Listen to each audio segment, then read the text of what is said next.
Everybody.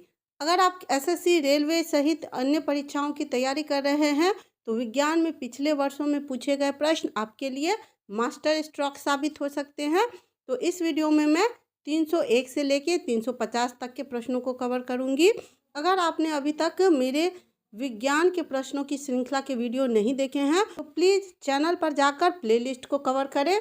इसमें मैंने बहुत सारे इंपॉर्टेंट क्वेश्चन को कवर किए हैं जो कि पिछले वर्षों में पूछे गए हैं। तो विदाउट फर्दर डू चलिए स्टार्ट करते हैं। हमारा आज का पहला प्रश्न है, कौन सा विटामिन शरीर में रक्त का थक्का जमाने यानी कि ब्लड क्लोटिंग में मदद करता है?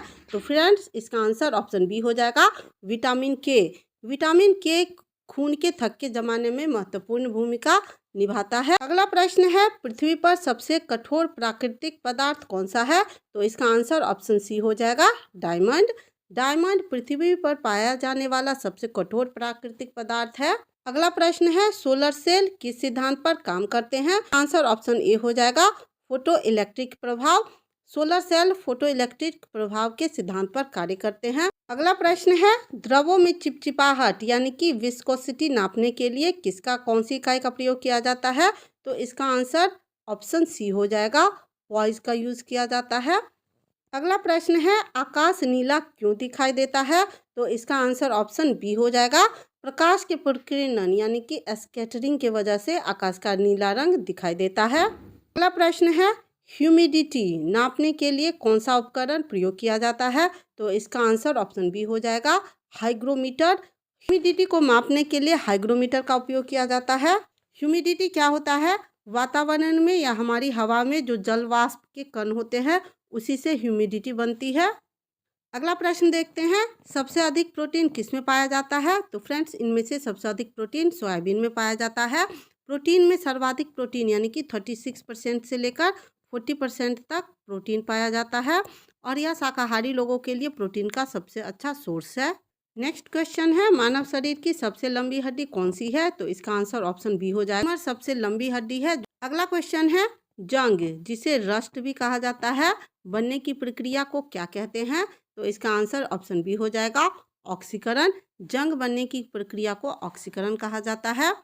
अगला प्रश्न है, वायुमंडल में ओजोन परत किस गैस के कारण नष्ट हो रही है? तो इसका आंसर ऑप्शन बी हो जाएगा, क्लोरोफ्लोरोकार्बन, जिसे CFC भी कहा जाता है। यह मुख्य रूप से एयर कंडीशनर और रेफ्रिजरेटर से निकलता है। अगला प्रश्न है, सबसे भारी धातु कौन सी है? तो इसका आंसर ऑप्शन सी हो जाएगा, ऑस्मियम सबसे भारी धातु है। अगला प्रश्न है, DNA की संरचना की खोज किसने की थी? इसका आंसर वाटसन एंड क्रिक हो जाएगा, बी आंसर हो जाएगा। 1953 में वाटसन और क्रिक ने इसकी खोज की थी। अगला प्रश्न है, दूध का pH मान कितना होता है? इसका आंसर ऑप्शन बी हो जाएगा, 6.5।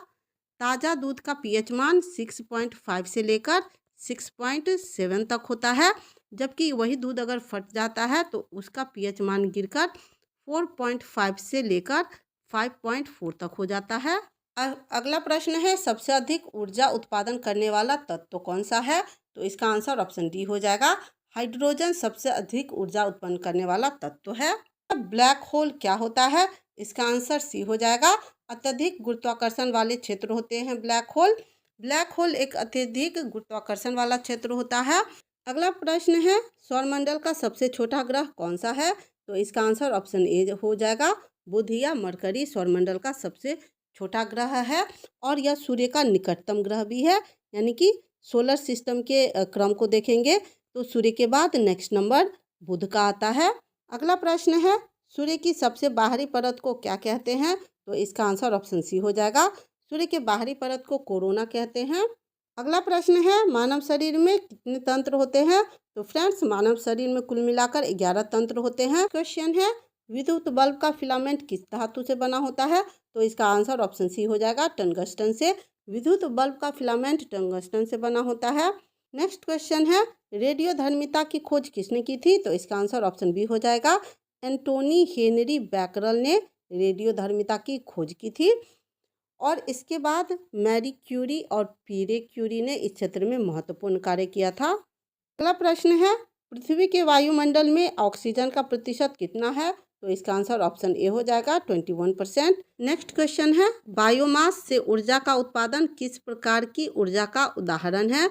तो इसका आंसर ऑप्शन ए हो जाएगा नवीकरणीय ऊर्जा यानी कि रिन्यूएबल एनर्जी। अगला क्वेश्चन है, नील आर्मस्ट्रांग कौन से मिशन से चंद्रमा पर पहुंचे थे? तो इसका आंसर ऑप्शन ए हो जाएगा अपोलो 11। अपोलो 11 के तहत नील आर्मस्ट्रांग 1969 में चंद्रमा पर कदम रखने वाले पहले व्यक्ति बने थे। उनके साथ बज एल्ड्रिन और माइकल कॉलिंस भी थे।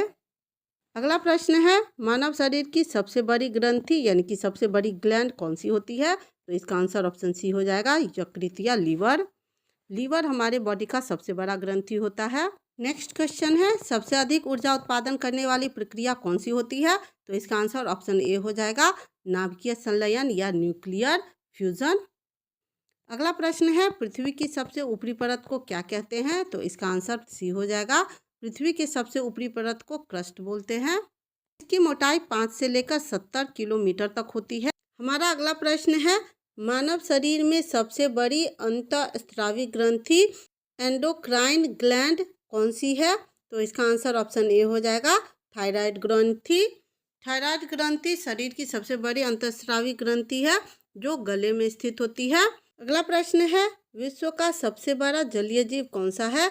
तो इसका आंसर ऑप्शन ए हो जाएगा ब्लू व्हेल।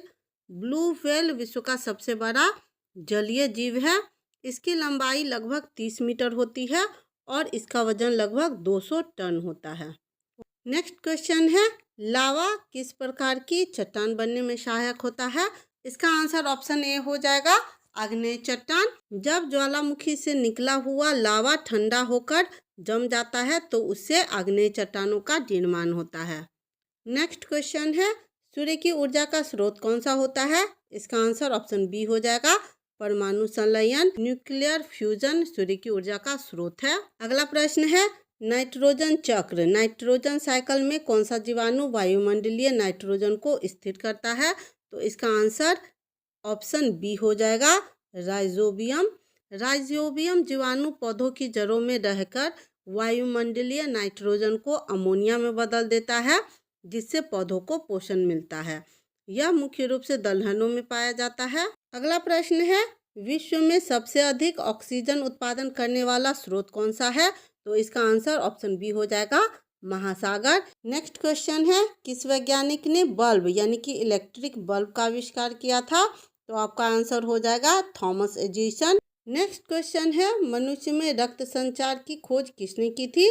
तो इसका आंसर ऑप्शन ए हो जाएगा विलियम हार्वे ने मनुष्य में रक्त संचार की खोज की थी। नेक्स्ट क्वेश्चन है, एक्सरे की खोज किसने की थी? तो इसका आंसर ऑप्शन ए हो जाएगा विल्हेम रॉन्टजेन ने एक्सरे की खोज की थी। नेक्स्ट क्वेश्चन है, शरीर में इंसुलिन किस अंग द्वारा स्रावित किया जाता है? तो इसका आंसर ऑप्शन बी हो जाएगा अग्नाशय या पेनक्रियाज के द्वारा इंसुलिन स्रावित होता है। अगला प्रश्न है, निम्नलिखित में से कौन सा विटामिन पानी में घुलनशील है? तो इसका आंसर ऑप्शन सी हो जाएगा विटामिन सी। विटामिन बी और विटामिन सी पानी में घुलनशील होते हैं जबकि बाकी सारे विटामिन वसा में घुलनशील होते हैं। नेक्स्ट क्वेश्चन है, क्वार्ट्ज किसका प्रमुख अयस्क है? तो इसका आंसर ऑप्शन सी हो जाएगा सिलिकॉन का अयस्क है। अगला प्रश्न है, मानव शरीर की सबसे छोटी हड्डी कौन सी है? इसका आंसर ऑप्शन बी हो जाएगा स्टेपिज। अगला प्रश्न है, किस गैस को ग्रीन हाउस गैस के रूप में जाना जाता है? तो इसका आंसर ऑप्शन सी हो जाएगा कार्बन डाइऑक्साइड। अगला प्रश्न है, डीएनए का पूरा नाम क्या है? तो इसका ऑप्शन ए हो जाएगा डाइऑक्सी न्यूक्लिक एसिड है इसका पूरा फॉर्म। नेक्स्ट क्वेश्चन है, हीलियम गैस का उपयोग किस में किया जाता है? तो इसका आंसर होगा बी गुब्बारे भरने में। हीलियम एक हल्की और ज्वलनशील नहीं होने वाली गैस है इसलिए इसे गुब्बारों और एयरशिप में भरा जाता है। नेक्स्ट क्वेश्चन है, कौन सा धातु सामान्य तापमान पर तरल अवस्था में रहता है? तो इसका आंसर ऑप्शन बी हो जाएगा पारा। नेक्स्ट क्वेश्चन है, श्वसन के दौरान कौन सी गैस ली जाती है? इसका आंसर ऑप्शन ए हो जाएगा ऑक्सीजन। नेक्स्ट क्वेश्चन है, सूर्य की ऊर्जा का स्रोत क्या है? तो इसका आंसर ऑप्शन सी हो जाएगा परमाणु संलयन। और आज का हमारा अंतिम प्रश्न है, मनुष्यों में हृदय की धड़कन नियंत्रित करने वाला प्राकृतिक पेसमेकर कौन है? तो इसका आंसर हो जाएगा साइनोएड्रियल नोड, यानी कि ऑप्शन सी आंसर हो जाएगा।